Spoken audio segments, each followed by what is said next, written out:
estamos grabando. Hoy vamos a hablar de dos cosas. En primera parte, un poquito de Python, porque no sé si lo dije yo en la clase pasada, pero acá vamos a tocar muchas tecnologías, muchos lenguajes de programación eh, y distintos tipos de blockchain también. Y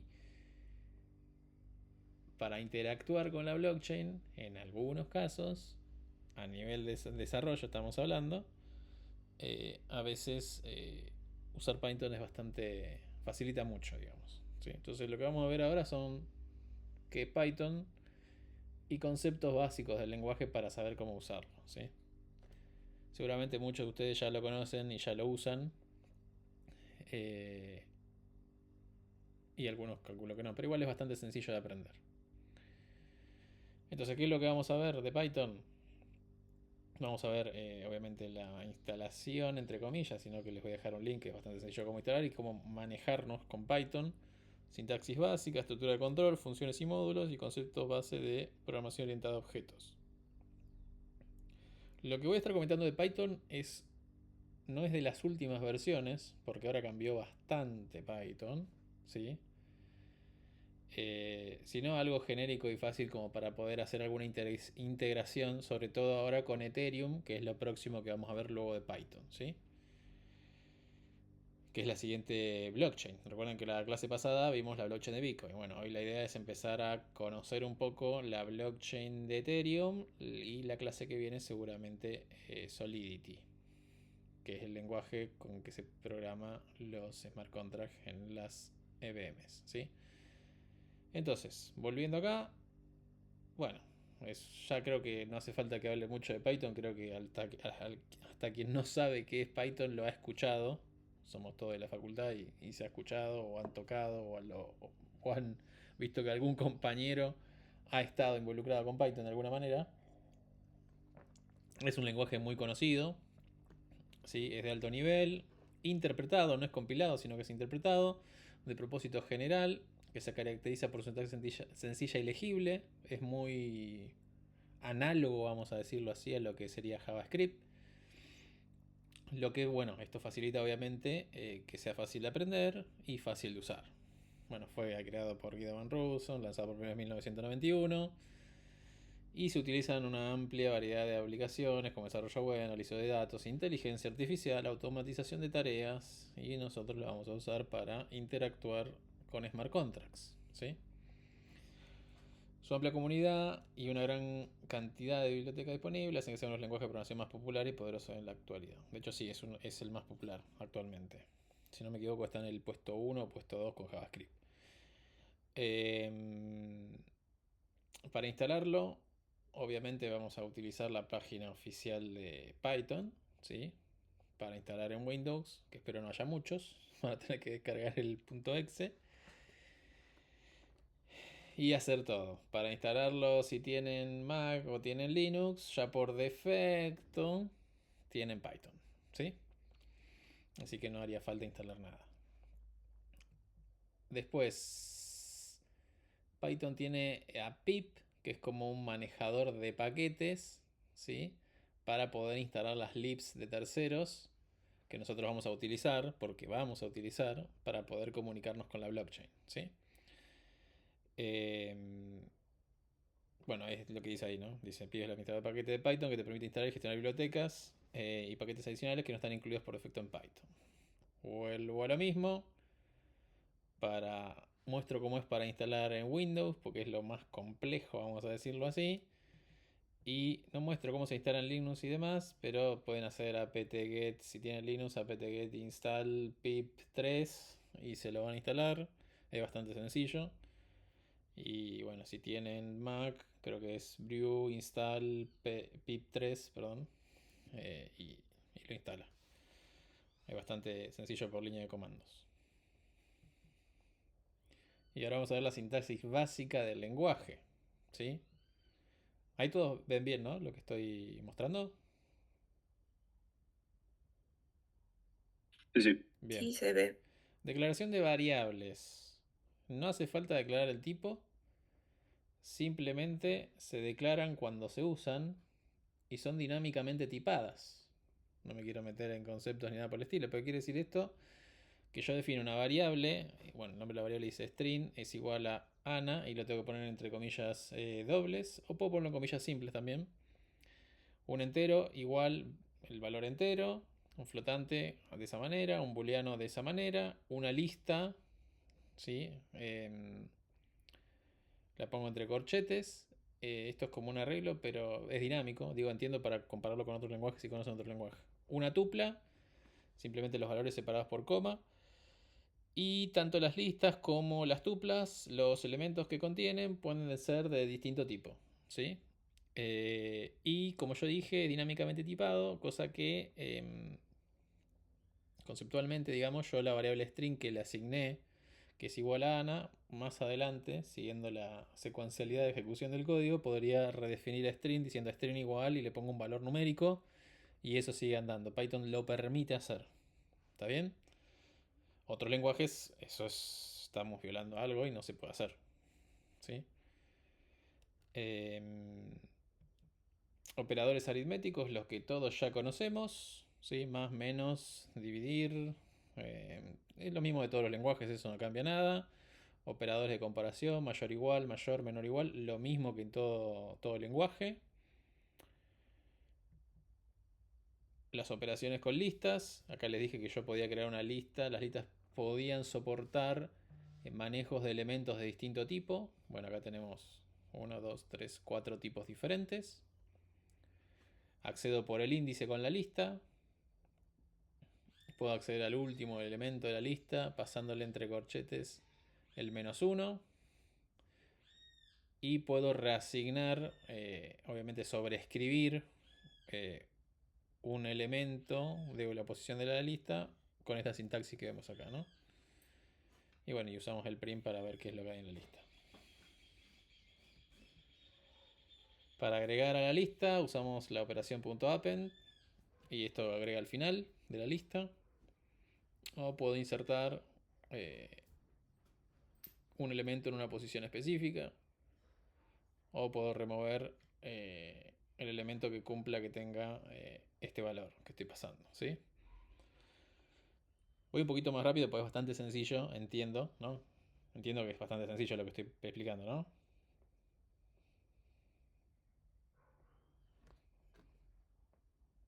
Sí, Sí, ¿no? todo bien por ahora. Bien. El eliminar el último elemento de la lista, puedo usar pop. Bueno, y hay un montón de operaciones más que puedo hacer con la lista que no me quiero meter en cómo, porque no es una materia dedicada a Python, pero sí algunas cositas muestro como para que entendamos después cómo hacer lo que tengamos que hacer, que dicho sea de paso, la actividad, eso me olvidé de mencionarlo también, la actividad 1 va a salir hoy a la noche que tiene que ver, usando Python obviamente, con lo que vimos la clase pasada. Ordeno la lista con sort. Bueno, si quiero ordenarla de forma inversa, con reverse, le aplico un reverse true y me lo va, en este caso si es numérica de mayor a menor. Bueno, si quiero hacer el reverse de la lista, si quiero obtener el tamaño de la lista, se usa la función len y le paso la lista. Esto me devuelve la cantidad de elementos que tiene la lista. Si existe un elemento en la lista, el elemento in lista me vuelve true o false. Bueno, y eso. ¿Por qué mostré estos tipos de datos? Porque son los tipos de datos que vamos a terminar usando cuando interactuemos con eh, bueno, la blockchain, ¿sí? Seguramente capaz que muestro uno más que es diccionario, que es otro medio interesante para usarlo, pero prácticamente es este el que vamos a utilizar. Estructura de control, bueno, define una variable como ya lo vimos. Si edad es mayor a 18, entra acá. Si no, si edad igual a 18, entra acá. Y si no, el else. A ver, ¿qué voy a mostrar acá de interesante? Que no tenemos llaves, no tenemos punto y coma. Pero lo que sí tenemos y es obligatorio, lo que se llama indentación. Si se fijan acá, tengo el if, la condición del if, que no es necesario ponerla entre paréntesis, dos puntos, y luego todo lo que esté indentado en dos espacios o cuatro espacios, por convención son cuatro espacios, pero pueden usar dos si quieren, va a estar dentro de la ejecución del bloque del if si la condición esta es verdadera. ¿Sí? El elif, ¿sí? Sería como hacer un else if.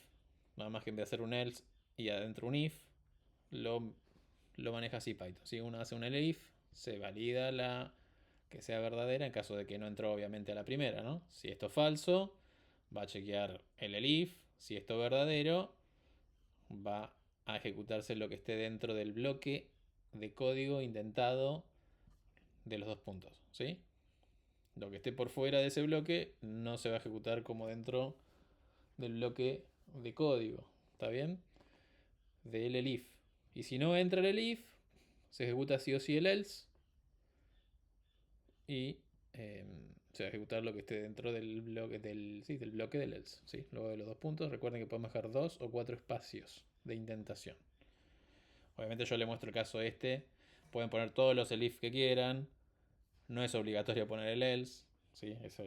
Pero les muestro el caso de un caso base, digamos, como para que encuadre. Bien, para poder hacer iteraciones, el for lo vamos a usar de dos maneras, ¿sí? Ya sea poder iterar una lista, ¿sí? Una iterable. ¿Y cómo se itera? Bueno, esto es clásico, ¿no? Un for each. For materia y materias. Acá tengo una lista de strings. Y esta variable temporal va tomando en cada vuelta del for un elemento, el valor de un elemento de la lista de materias, ¿sí? Después esto, si yo quiero hacer no un for each, sino un for repetidas veces, se va a utilizar la función range, walking range. No me quiero meter ahora en cuál es más performante y cuál no. Pero simplemente esto lo que hace, el range me devuelve un objeto iterable, como una lista, que en este caso digo que vaya de 0 hasta el tamaño de la cantidad de elementos que tiene materias. Siempre el valor del range, el último que voy a poner, es ese. O sea, vamos a suponer que yo quiero hacer un loop de 5 veces. Voy a hacer un range de 0, de 1, vamos a hacer de 1 para no complicarla, para que todo lo entendamos, de 1 a 6. Y lo va a hacer hasta 5. Siempre el valor límite lo hace menos 1. Eso creo que es convención de casi todos los lenguajes, ¿sí? Entonces por eso tiene la longitud de materias, porque muchos van a decir, bueno, cuando llega al... Esto tiene 3 elementos, si hace 0, 1, 2, 3, y quiero hacer índice de 13, rompería, ¿no? Pero no, hace hasta 2 acá. O sea que hace 0, 1, 2. ¿Se entiende lo que estoy diciendo?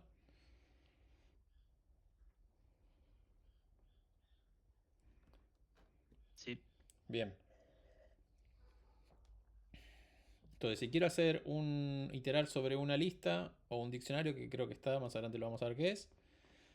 O sea, hacer un for each, uso la versión de arriba. Si quiero hacer tantas veces un for, si por un número, uso un range y lo haré tantas veces. En este caso yo estoy utilizando la variable índice, pero podría ser un for i de range de 5 y bueno, y repito algo 5 veces, ¿sí? En realidad sería un for each de range de 6 y repito algo 5 veces.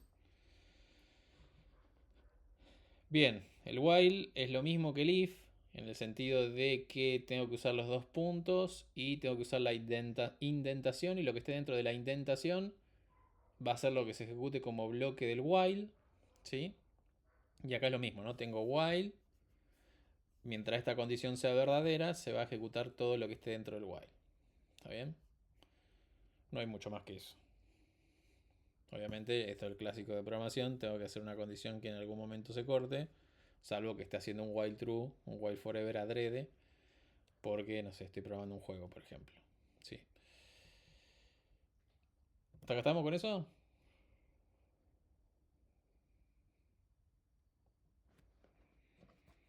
Bien. Em,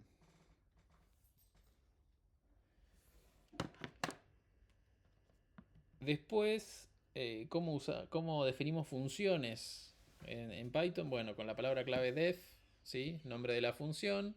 Y entre paréntesis ponemos los argumentos. 2 puntos, seguimos con la misma lógica de los 2 puntos que el if y el while. Y el for, también no lo dije en el for, ¿no? Pero bueno, me lo comí. En el for también lo mismo. Sí, aclaro esto porque capaz que no lo dije. Tenemos los 2 puntos y todo lo que esté intentado, 2 o 4 lugares, es parte del bloque de ejecución del for. Bueno, en la definición de funciones es lo mismo. Defino la función con la palabra clave def, el nombre de la función, argumentos separados por comas si tengo más de uno, no hace falta poner el tipo, 2 puntos y todo lo que esté adentro de la función es parte del scope de la función, ¿sí? Y si quiero retornar un valor, simplemente le pongo la palabra clave return y lo que quiero retornar.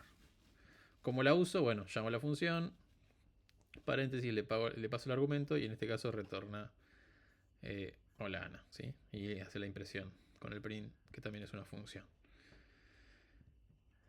Después si quiero usar módulos, bueno, los importamos simplemente con el import, ¿sí? Hay 2 maneras de importar, podemos hacer import y el módulo entero, entonces para acceder a cada uno de las submódulos, vamos a decir así, o operaciones del módulo, voy a usar el nombre del módulo, punto, y lo que quiera hacer, ¿sí?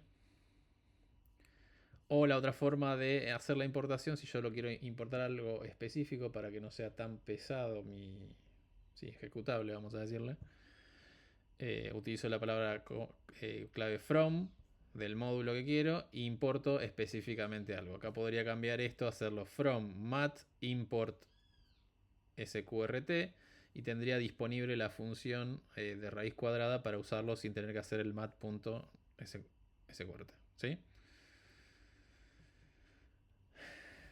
Después, conceptos básicos de programación orientada a objetos. No me quiero meter mucho en esto. Pero bueno, en Python podemos definir una clase con la palabra clave class, ¿sí? Persona, en este caso sería el nombre de la clase, 2 puntos y todo lo que ponga adentro, que lo defina como funciones, ahora vamos a hablar un poquito más, obviamente va a ser parte de la definición de la clase, ¿sí? Los métodos de la clase se van a definir como funciones.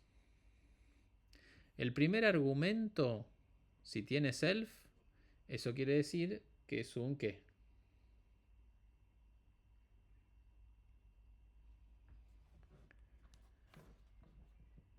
Que es un...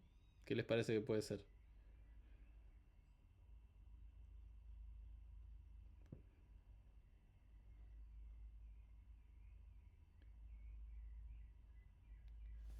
Bueno, es un método de instancia, ¿sí? Si no tiene self, va a ser un método de clase. El constructor se define definiendo el método o la función, como quieran llamarlo, guión bajo, init, guión bajo, donde voy a recibir self y los parámetros para hacer la construcción de la persona.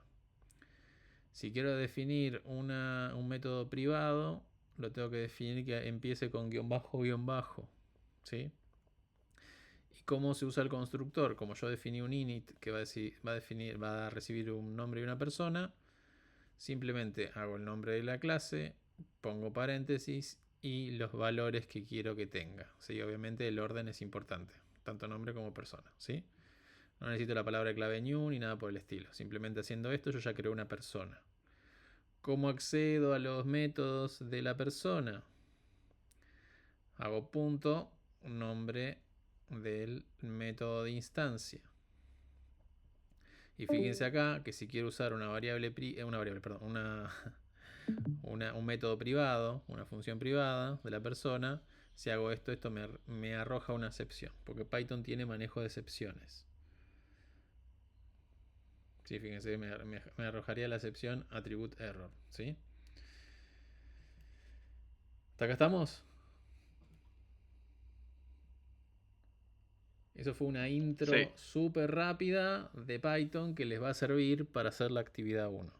Cómo importar algo, cómo iterar algo, cómo llamar a un módulo, cómo llamar a una función, como ya sea una función de un módulo o un objeto que hayan creado y cómo manipularlo con argumentos, que es lo que van a tener que hacer prácticamente en la ejercitación, ¿sí?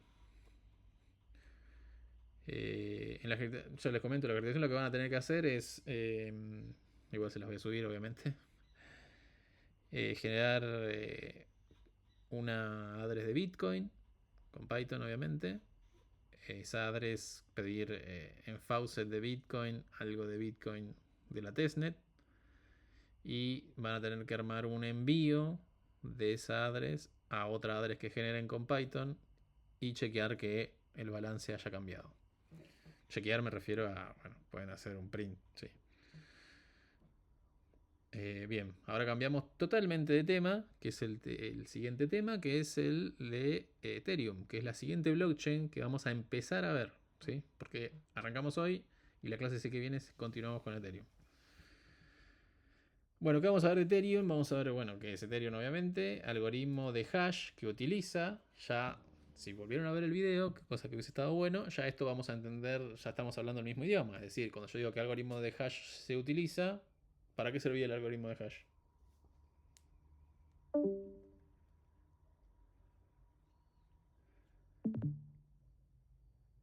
¿Para qué servía el algoritmo de hash?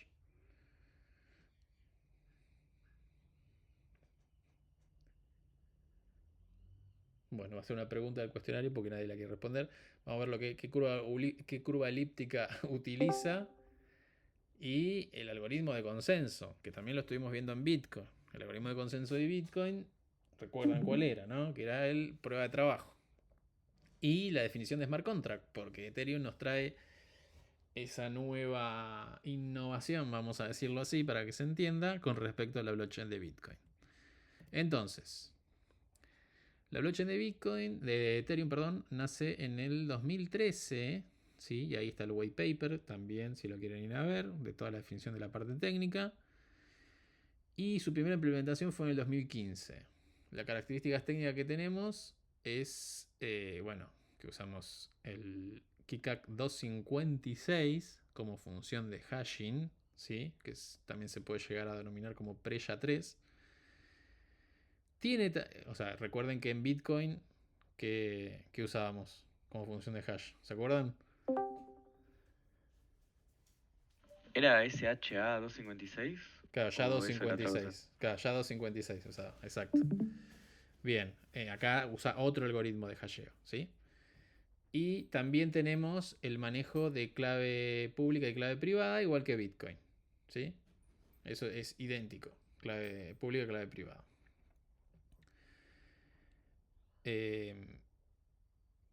Es igual a Bitcoin salvo lo siguiente. Vamos a repasar un poquito. Generación de la seed phrase igual a Bitcoin, que ya lo vimos. Transformación de la semilla en una semilla binaria utilizando una función de derivación de clave PBKDF2 con EMAC ya 512. Hasta ahí vamos bárbaro. Usando la semilla binaria del paso anterior se aplica el proceso bit32 para obtener la clave privada maestra y la cadena de derivación maestra. Hasta acá vamos bárbaro. Aunque Ethereum y Bitcoin ambos utilizan BIP32, Ethereum no suele usar la jerarquía compleja que permite. ¿Se acuerdan que Bitcoin tenía la jerarquía completa de que yo tenía una clave maestra privada y a partir de esa empezaba a derivar las hijas y de las hijas derivaba la hija, la hija, la hija, la hija? Tenía todo como un árbol de claves. ¿Se acuerdan de eso? Creo que estaba en el final de la Sí. clase. Bien. En su lugar, ¿sí? Muchas wallets de Ethereum simplemente derivan claves individuales directamente de la clave privada maestra. Entonces acá no tenemos el árbol de claves que teníamos en Bitcoin. Uso de SecP256K1 para obtener la clave pública. Este paso es idéntico tanto en Bitcoin como Ethereum. Generación de la dirección de Ethereum, ¿sí? O sea, de dónde voy a recibir los fondos. Se deriva de la clave pública, se toma la clave pública, se aplica KiCac 256, o sea, la función de hash, y luego se toman los últimos 20 bytes del hash resultante. Acá también varía también en Bitcoin cómo hacía. Si mal no recuerdo, agarraba la mitad de la clave principal y la mitad de la clave final. Esta dirección se muestra comúnmente en un formato hexadecimal y es la que se utiliza para recibir fondos y para identificar cuentas en la red de Ethereum. Acá les dejé un algoritmo que no lo tengo pasado, tuve que hacer la captura porque era muy grande, pero es muy parecido a lo que vimos el otro día, ¿sí? Generamos la frase semilla y luego de la frase semilla derivaba la clave privada y obtenía la clave privada y la clave pública. ¿Sí? No hay mucho más. Después esto tipéenlo si quieren. Acá tienen el pip install, ethutils, ethkey y mnemonic para poder usar las librerías que está acá. Bien, algoritmo de consenso. Inicialmente, desde que nació Ethereum en el 2015, utilizaba como algoritmo de consenso Proof of Work, ¿sí? La prueba de trabajo. Y eso sí, era igual que Bitcoin. Uno se ponía a minar Ethereum si quería, como se hacía con Bitcoin, ¿sí? El 15 de septiembre del 22, no hace mucho, pasó del algoritmo de consenso POW a POS, ¿sí? El evento fue conocido como The Merge, ¿sí? POF quiere decir Proof of Stake, ¿sí? Es decir, pasó a que yo necesitaba tener una máquina para generar, resolver la prueba matemática y demás, que ya lo vimos en Bitcoin, a que ahora yo lo que tengo que hacer es una prueba de participación o de apuesta. No está muy claro la palabra stake traducida al español, pero prácticamente donde yo tenía que poner una gran cantidad de dinero para poder para poder validar un bloque en la cadena de bloques de Ethereum, y en caso de que quiera hacer fraude o lo que sea, bueno, se me perdía esa participación, ¿sí? Entonces, nace el concepto de validador en lugar de minero, ¿sí? Recuerden que los mineros compiten por resolver un problema matemático difícil con prueba de trabajo. POS utiliza validadores. Los validadores son participantes de la red que bloquean o apuestan, bueno, acá está lo que acabo de decir, ¿no? Una cierta cantidad de Ethereum, ETH, que es la moneda de... Recuerden que cada blockchain va a tener su propia moneda acá, siempre, ¿sí? Y para qué se va a usar es para pagar las comisiones de poder hacer una transacción en esa blockchain. Bueno, una cierta cantidad de Ethereum como garantía, que si mal no recuerdo son 32 Ethereum que uno tiene que poner. Y ahora el valor de Ethereum está alrededor de $4.400. Así que saquen la cuenta del dinero que se necesita para poder tener un validador en la red. Obviamente, los validadores, estamos en la misma, se llevan su recompensa, ¿no? Por validar un bloque. Proposición de bloques de manera aleatoria, según varios factores, incluida la cantidad de IT apostada, porque obviamente se puede apostar más. Un validador es seleccionado para proponer un bloque, ¿sí? Esto también hay un algoritmo detrás que tiene distintas reglas y políticas y, vamos a decirlo entre comillas aleatoriamente, se elige un validador para que valide el próximo bloque. Validaciones, otros validadores luego atestiguan o validan el bloque propuesto. Obviamente esto es lo mismo de siempre, ¿no? El minero, recuerden que el minero decía, bueno, yo encontré esto, y lo compartía la información con el resto para que el resto valide que sea correcto también. Acá lo mismo, ¿no? El validador dice, es seleccionado, valida un bloque, selecciona las transacciones y se las pasa al resto para que le den el OK también. Estas validaciones sirven como votos para la validación del bloque. Bueno, lo que acabo de decir, ¿no? Finalidad. Una vez que se recibe un cierto número de validaciones para un bloque, este bloque se finaliza, lo que significa que es parte permanente de la cadena y no puede ser revertido. Recompensas y penalizaciones. Los validadores son recompensados por proponer y atestiguar correctamente bloques, sin embargo pueden ser penalizados, perder parte de su garantía, se actúan de manera maliciosa o si no están disponibles para realizar las tareas cuando se las solicita. Lo mismo, el validador tiene que estar disponible al momento que es seleccionado para validar el bloque, porque si no también es sancionado económicamente. ¿Se entendió la diferencia entre prueba de trabajo y prueba de participación, no?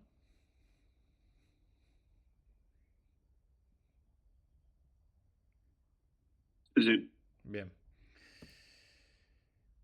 Y bueno, y acá nace el concepto de smart contract, que lo trae propuesto Vitalik, que es como uno de los creadores, vamos a decirlo así, de Ethereum, ¿sí? Que de hecho Vitalik, cuento esto que no está en la presentación, pero bueno, era parte de el núcleo de devs de la blockchain de Bitcoin, y Vitalik se separa del núcleo de devs de la blockchain de Bitcoin porque los devs de Bitcoin, prácticamente la comunidad quería que Bitcoin sea Bitcoin, que lo único que se puede hacer en la red de Bitcoin sea enviar Bitcoin, ¿sí?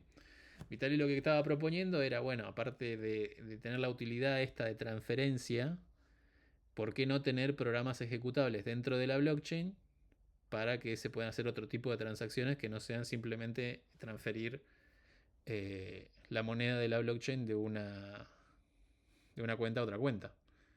Entonces se apartó y empezó a desarrollar junto a Charles Hoskinson y el creador de la próxima blockchain que vamos a ver también, que no me viene, ahora se me hizo una laguna del nombre, propusieron hacer lo que sería una máquina virtual, donde aparte de poder hacer transacciones, como dije, de envío de la moneda de la blockchain, una podría ahí de alguna manera almacenar un programa, un código ejecutable e interactuar con él, ¿sí? Entonces, que lo denominaron Smart Contract. ¿Qué es un Smart Contract? Es un programa autoejecutable que se despliega y se ejecuta en la blockchain. Estos programas permiten la ejecución automática de lógica de negocio cuando se cumplen ciertas condiciones predefinidas sin requerir la intervención de intermediarios. A ver, ¿qué es un Smart Contract? Para pasarlo un poco limpio, es un pedazo de código que hace algo, ¿sí? Y que uno lo puede llamar y ejecutar en una transacción que hace dentro de la blockchain. Recuerden siempre que todo lo que vamos a hacer dentro de la blockchain es una transacción, ya sea para enviar la moneda de la blockchain o para interactuar con un programa, ¿sí? Siempre va a ser una transacción. Entonces, ¿qué características tienen? Porque ahora me van a decir ustedes, bueno, es lo mismo que yo desarrolle, no sé, una aplicación en Python, la subo a un servidor e interactúo con la aplicación. Sí, es exactamente lo mismo, con la diferencia que tenemos la descentralización. Con la diferencia que prácticamente lo que ocurre en la blockchain no se puede cambiar, vamos a decirlo así para que se entienda. ¿Sí? Porque ya vimos que una vez que se valida un bloque o que se mina un bloque, vamos a pasar a eso para que se quede más claro, y la cadena de bloques sigue produciendo bloques. Si me quedó hace 10 bloques atrás, 20 bloques atrás, una interacción que hice con un programa, obviamente esa interacción no se va a poder revertir, ¿sí? En cambio, si yo tuviera una aplicación clásica y quiero revertir algo, uno puede revertir algo. ¿Está bien? Entonces, ¿qué nos da? Bueno, inmutabilidad, que es lo que acabo de decir. Una vez que un smart contract se despliega en la blockchain, su código no puede ser modificado. Esto también es importante. Esto igual después vamos a ver que hay ciertos patrones donde uno puede saltearse un poco esto. Esto garantiza que el contrato se ejecute siempre según su programación original, entre comillas esto, pero sí lo que vamos a decir es que recuerden que si yo tengo un programa, no importa ya sea un smart contract o algo que haga, y estoy guardando el estado del programa en algún lado, ya sea en una base de datos, que es lo que conocen hasta ahora si quieren, o en un archivo, en la programación clásica que tenemos, eso lo podríamos modificar de alguna manera, ¿no? La transacción que hicimos, o borrar el archivo, o limpiar el archivo. Acá no. Si bien dice, esto garantiza que el contrato se ejecute siempre según su programación original, esto es entre comillas. Lo que sí no vamos a poder modificar es que si modificamos el estado del contrato en un bloque del pasado, ese estado quedó almacenado y no va a poder ser modificado o borrado, vamos a decirlo así para que se entienda, de la blockchain, porque yo ya tuve una transacción con ese smart contract, ¿sí? Bueno, transparencia. El código fuente de la mayoría de los smart contracts de Ethereum es visible públicamente, lo que permite que cualquiera pueda verificar su funcionamiento. Seguridad. Los smart contracts de Ethereum se ejecutan en un entorno de sandbox, la Ethereum Virtual Machine o EVM. A partir de ahora vamos a decir EVM, me voy a referir a la máquina virtual de Ethereum, lo que significa que no pueden afectar directamente a otras aplicaciones o parte del sistema fuera de su propio contexto. Bien, hay una cosa que yo no mencioné hasta el momento, que no es menor. Bueno, descentralización, ahí voy. Lo leo y ahora vuelvo a eso que iba a mencionar. Descentralización, bueno, al ser ejecutados en la blockchain de Ethereum, los smart contracts se benefician de las propiedades descentralizadas de la red, incluida la resistencia a la censura y la manipulación. Hay una cuestión que yo me olvidé de mencionar hasta el momento, pero bueno, todavía no habíamos visto algo similar. Bitcoin la blockchain de Bitcoin resuelve el problema de doble gasto. No me quiero meter mucho en esto, pero ¿alguien sabe lo que es el problema de doble gasto?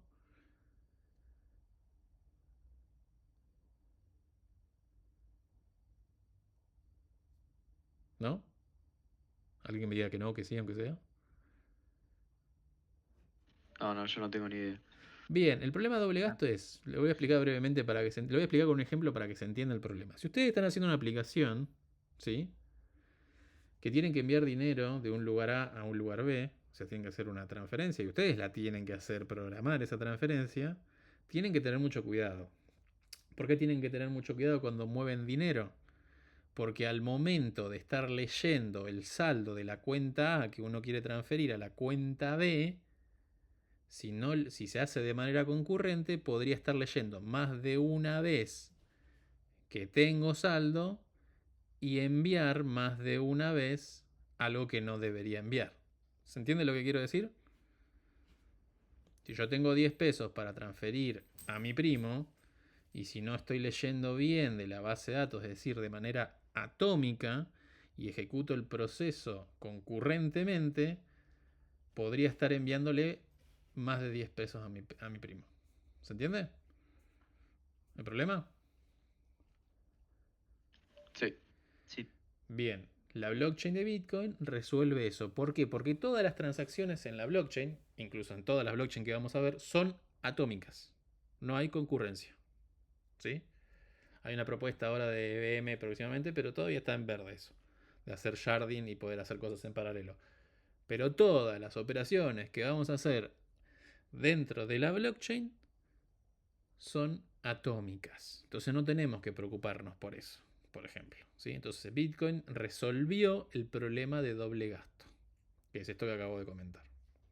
Entonces recuerden que todas las operaciones que vamos a hacer acá son atómicas. Bueno, tienen interconexión. Los smart contracts pueden interactuar entre sí, permitiendo la creación de aplicaciones descentralizadas complejas compuestas por múltiples contratos, es decir, lo clásico de paradigma de objeto, ¿no? Que un objeto se puede comunicar con otro objeto. Bueno, los smart contracts obviamente se pueden comunicar entre sí. Gas y tarifas. La ejecución de funciones dentro de un smart contract requiere gas, que es una medida de la cantidad de trabajo computacional requerido. Los usuarios pagan tarifas en Ether, la criptomoneda nativa de Ethereum, para compensar a los validadores por ejecutar y validar transacciones y contratos. Claro, ¿qué pasa? Nosotros cuando enviamos Bitcoin, solo enviamos Bitcoin, no hacemos otra cosa en la blockchain de Bitcoin, ¿está bien? Entonces el gasto computacional, vamos a decirlo así, de registrar el saldo, ¿sí?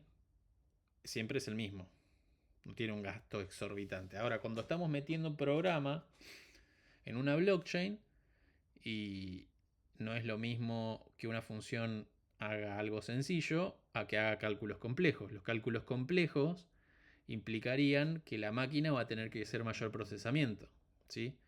Bueno, ese procesamiento es lo clásico de algoritmo y estructura de datos que estuvimos viendo en su momento, con tiempo de ejecución y análisis de algoritmo. Acá ese procesamiento se paga en unidades de gas. La unidad de gas es la unidad de costo computacional de lo que tiene que hacer un validador para poder ejecutar determinada instrucción en la EVM. ¿Se entiende la idea? Entonces yo el costo computacional que se puede estimar previamente lo voy a tener que pagar. O sea, el usuario que ejecute una función del smart contract va a tener que pagar el costo computacional de eso. ¿Sí? Entonces acá las tarifas de hacer una transacción contra un smart contract varían. ¿Sí? Van a variar por dos cosas importantes. Van a variar por, obviamente, el costo computacional que tenga, ¿sí? Y el valor del costo computacional en la red. Porque recuerden esto, que cuando yo quiero que un minero o un validador a mí me agarre rápidamente la transacción del mempool, yo voy a tener que ofrecerle más dinero. ¿Se entiende? Por lo tanto, ¿qué quiere decir esto? Que si la red está siendo utilizada mucho, ¿sí? Va a salir más caro poder transaccionar en ella. Si la red está siendo utilizada poco, va a salir barato. Y depende de mí, la urgencia que tengan, hacer determinada transacción, si estoy apurado o puedo esperar. ¿Sí? Entonces, el costo de la transacción contra cualquier blockchain va a variar del uso de la red.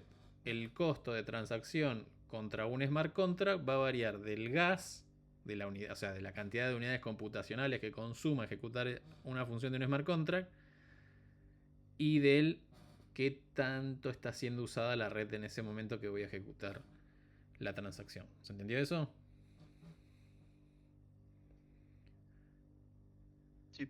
Bien. Y tienen lenguajes de programación. Los smart contracts de Ethereum suelen ser escritos en lenguajes como Solidity o Viper y luego se compilan en bytecode para ser ejecutados por la máquina virtual de Ethereum. ¿Está bien? Nosotros vamos a ver Solidity. Bien. Vamos a aumentar un poquito más los conceptos que vienen con Ethereum. Ya el de gas lo tenemos, ¿no? El de gas que dice ahí sirve para medir la cantidad de trabajo computacional necesario para ejecutar operaciones como hacer transacciones o ejecutar contratos inteligentes. Esto más o menos lo vimos en algoritmo de estructura de datos, que es cómo calcular, analizar mi algoritmo con unidades computacionales que hace. ¿Sí? Es lo mismo. Una unidad consume una unidad, determinada unidad de gas, tal de operación, otra operación consume tanto y uno puede calcular su función cuánto va a salir. ¿Sí? Y nonce, vamos a nonce, ¿sí? Representa el número de transacciones enviadas desde la dirección de esa cuenta. Ese valor es utilizado para ordenar las transacciones enviadas de una cuenta y para prevenir el doble gasto o la repetición de transacciones. Cada vez que una cuenta envía una transacción, su nonce aumenta en 1. Al requerir que las transacciones tengan nonce en orden consecutivo, la red garantiza que cada transacción se procese en orden y solo una vez. ¿Se entiende lo que quiere decir esto, no? Si yo voy a hacer una transacción por primera vez, ese valor de nonce va a estar en 0. Cuando haga esa transacción, ese valor de nonce se incrementa en 1. Y así sucesivamente. Y obviamente, si yo disparo 10 transacciones de mi wallet, como tienen nonce consecutivo, vamos a poner que dispare 1, 2, 3, 4, 5, 6, 7, 8, 9, 10, vamos a hacerlo así para que se entienda, hasta que no se valide la 1, no se valida la 2, hasta que no se valide la 2, no se valida la 3, y así sucesivamente. ¿Se entiende lo que digo? Y ahí tengo que tener mucho cuidado, porque esto pasa, ¿sí? De que yo disparo varias transacciones y al momento de que porque yo tengo que definir que estoy dispuesto a pagar por la unidad de gas, ¿sí? Por mi transacción, justo al momento se dispara el uso de la red, puedo quedar en que mi transacción, que mandé 3 transacciones supongamos, y la primera le puse un valor bajo de gas que estoy dispuesto a pagar, quede como trabada porque ningún validador me la elige porque no le conviene y no se me ejecuta ni la 2 ni la 3. ¿Sí? Entonces hay mecanismos que ahí tengo que prevenir eso o pisar la transacción para que se me liberen las otras. Que ya lo vamos a ver también eso, ¿sí? Bueno, y el gas limit, creo que lo dice específicamente, ¿no? Especifica la cantidad máxima de gas que va a utilizar una transacción. Si una transacción utiliza más gas del que se especificó en el límite, la transacción se detiene. Pero el gas gastado hasta ese momento, no se reembolsa, ¿sí? Una vez, a su vez, cada bloque tiene un gas limit. Bien, ¿qué quiere decir esto? ¿Se puede estimar cuánto va a gastar de gas? O sea, cuántas unidades computacionales va a gastar que yo llame a determinada función, pero a veces puede fallar. No puede ser exacto. No quiero meterme en cosas que no se hacen en la blockchain, pero supóngase que tenga un loop que no puedo terminarlo exactamente, sino ser aproximado. Entonces yo le puedo mandar el gas limit, que dice, bueno, como máximo, gastame tantas unidades de gas. Si te pasas de eso, no revertí la transacción porque no me interesa pagar más, ¿sí? Y lo mismo, cada bloque tiene un gas limit. ¿Por qué? Porque imagínense que yo hago un loop infinito en un smart contract y un validador es elegido para validar el bloque y va a ejecutar obviamente las funciones de los smart contract para validar y se queda trabado ese bloque, trabo toda la cadena de bloques, ¿sí? No se empiezan a generar bloques nuevos. Entonces cada bloque tiene un gas limit también, ¿sí? Como la transacción. Obviamente el validador, el software del validador. Recuerden que acá es todo software. Cuando yo hablo validador minero, no son personas, son máquinas que tienen software. ¿Sí? Eh, obviamente el software de validador va a detectar eso y va a descartar esa transacción, ¿no? Pero hay una medida de prevención que el bloque tiene un gas limit también. Hasta tantas unidades computacionales, un bloque puede procesar. ¿Sí? ¿Se ha entendido lo que estoy diciendo?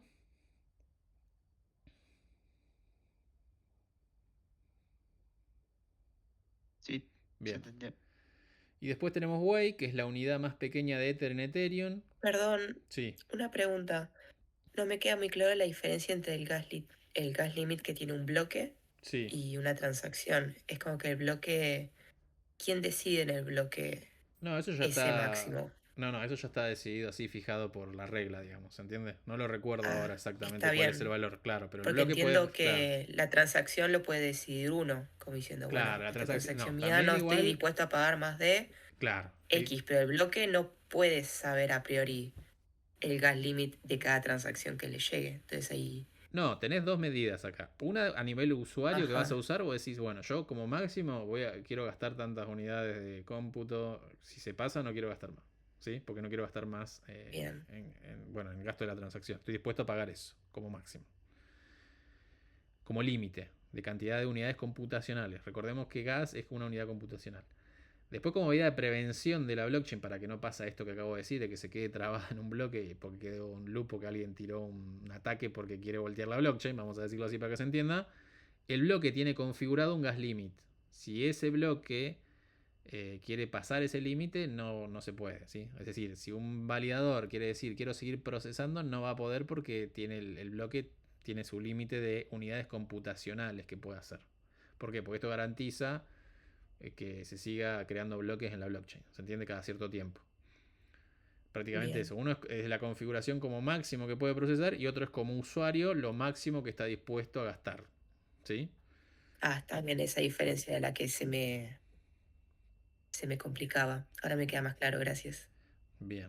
Y después Wei, decía, es la unidad más pequeña de Ether en Ethereum. Siempre se van a medir las cosas en Wei. Y un Wei es o sea, 0, y 18 ceros, 17 ceros y un 1 de Ether. ¿Sí? O sea, un Wei es 1 por 10 a la menos 18 de Ether. ¿Sí? Que es la unidad más pequeña. Después van a tener obviamente Megawei, Gigawei, que ya sabemos qué quiere decir eso, ¿sí? 1000, 1.000.000 de Wei. ¿Está bien? Gas price, que esto lo estuve diciendo prácticamente, representa la cantidad de Ether que un remitente está dispuesto a pagar por cada unidad de gas al que realiza una transacción, ¿sí? O ejecutar una operación en un contrato inteligente que se suele medir en Shiwai, que es lo que acabo de decir, es decir, 1.000.000 de Weis, ¿sí? Y acá hay una transacción que dejé, vamos a chumearla, que es bastante viejita, como verán. Y acá tenemos, bueno, el transaction hash, que ya estamos entendiendo un poco más qué es. El bloque al que pertenece. A ver si puedo entrar al bloque. ¿No me dejo entrar al bloque? Sí, estoy en el bloque. Fíjense, acá está. El gas limit del bloque es de 30 millones de unidades computacionales. ¿Sí? Es decir, de 30 millones de gas. ¿Está bien? Esto está fijado. Y el gas que se usó en este bloque es 11.700.000. Bueno, esto que está acá, no voy a repetir. ¿Sí? Es decir, dice el 22%. Saquen la cuenta ustedes, ¿sí?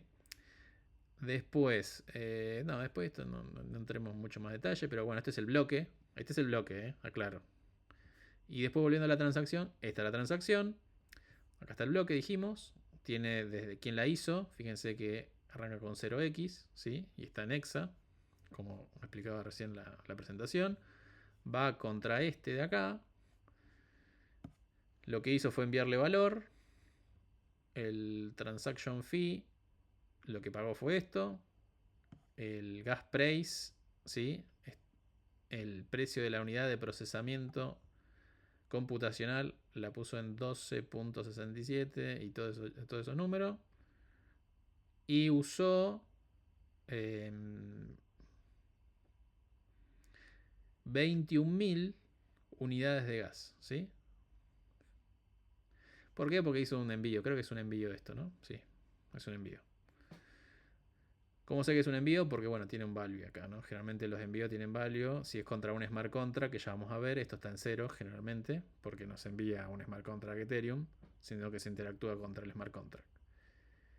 Y después acá tenemos varias cosas que no me voy a meter ahora en esto, porque no tiene sentido y simplemente quedémonos con el concepto este de gas limit, el gas price y las unidades de gas que gastan la operación, ¿sí? Y nada más. Bien. Bien. Tipos de cuenta en la EVM, o sea, en la Ethereum Virtual Machine, ¿sí? O sea, en la máquina virtual de Ethereum. Recuerden que todos los validadores, ¿sí?, tienen el software de esto para las reglas de algoritmo de consenso, de hasheo, de validaciones y demás, ¿sí? Entonces, en el contexto de la Ethereum Virtual Machine, y la blockchain de Ethereum existen principalmente dos tipos de cuentas, que ya las estuvimos nombrando, ¿sí? Las cuentas de propietario externas, que es tu billetera prácticamente, que vos envías, interactúas con Smart Contract o envías a Ethereum, que son Externally Owned Accounts o EOADs, ¿sí? Son controladas por claves privadas y no tienen código asociado a ellas, o sea, código de programa me refiero. Bueno, este tipo de cuentas son básicamente las wallets de los usuarios. De estas cuentas los propietarios pueden enviar transacciones que transfieren Ether, interactuar con con contratos o incluso crear nuevos contratos, ¿sí? De vuelta, esto también. Todo es una transacción. Todo esto de enviar Ether, interactuar con contratos o crear contratos nuevos en la blockchain son todos transacciones, ¿sí? Las transacciones originadas de este tipo de cuentas pueden incluir mensajes hacia otras cuentas, pues se pueden enviar mensajes también, o contratos, ¿sí? Estas cuentas tienen un saldo en Ether y pueden recibir o enviar Ether, nada más. Bueno, recibir Ether, solo pueden recibir Ether, perdón, o enviar Ether o interactuar con otros contratos, ¿sí? O interactuar con contratos, perdón. Y después tenemos el otro tipo de cuenta que es la cuenta de contrato, contract accounts, ¿sí? Son controladas por su código de contrato y pueden ser activadas solo por las cuentas anteriores que vimos recién, o por otros contratos a través de un mensaje. Cada cuenta de contrato tiene un código asociado que se ejecuta una vez que se recibe un mensaje en esa cuenta. Estas cuentas también tienen un saldo en Ether. Pueden tener un saldo en Ether, no necesariamente tienen que tener saldo en Ether. Tiene un almacenamiento persistente, lo que permite almacenar y recuperar datos entre llamadas o transacciones. O sea, se puede guardar estado de cosas. Aparte del saldo, ¿sí? Ahí entendí a qué se refiere, ¿no? El saldo, puedo tener 0 Ether o algo de Ether. ¿Sí? Aparte del saldo, puedo guardar estado de cosas, ¿sí? La creación de una cuenta de contrato ocurre cuando un contrato se despliega en la blockchain, ¿sí? Entonces, ¿cómo se genera una address de contrato? Porque la address de las anteriores ya vimos cómo se genera, ¿no es cierto? ¿Se acuerdan? ¿No? Todo el proceso de clave privada, clave maestra. Obviamente los smart contracts no tienen clave privada, solo tienen clave pública. Entonces, ¿cómo se genera la address de un contrato? Bueno, en Ethereum la dirección de un contrato se genera determinísticamente. Obviamente acá es todo determinístico. Recuerden siempre eso también, aparte de ser atómico las transacciones, todo determinístico es acá. Todo se tiene que saber porque se tiene que validar la información, ¿sí? Con la función de hash y demás. Entonces, la dirección de un contrato se genera determinísticamente a partir de la dirección de la cuenta que crea el contrato, ¿sí? Generalmente una external owned account, que son las primeras que vimos, y del nonce de esa cuenta. El proceso es el siguiente. Crea una transacción. Sí, es una transacción especial donde la dirección de destino está vacía y los datos, data field, contienen el código del contrato en bytecode. Claro, esto no lo mostré. Vamos a volver un cachito acá. Si miramos esta transacción, acá tiene que haber un data. ¿Sí? Que en este caso, como era un envío, está en 0x. ¿Está bien? Porque es un envío de una cuenta external owned account a otra external owned account, ¿sí? Entonces, esta data está en 0x. Ahora, volviendo acá, cuando vamos a crear un contrato que se crea a través de una transacción, dijimos, el to está vacío, o sea, no va dirigida a nadie, y los datos, o sea, esa data, lo que va a contener es el bytecode del contrato, ¿sí? Es decir, por lo tanto acá el contrato se tiene que compilar. Eso nos está dando la pauta. Bien, la dirección de un contrato se genera entonces mediante el hash de la dirección del creador y su nonce. Es decir, se hashea el nonce y la dirección del... Y eso nos da la dirección del contrato, determinísticamente. Específicamente se utiliza la función KICAC256, el algoritmo de hash usado en Ethereum, similar a SHA-3, para obtener el hash de la concatenación de la dirección del creador y su nonce. Luego se toman los últimos 20 bytes del hash resultante y eso se convierte en la dirección del contrato. Una vez que la transacción es confirmada y añadida a un bloque, el contrato es oficialmente desplegado y la dirección del contrato se puede usar para interactuar con él.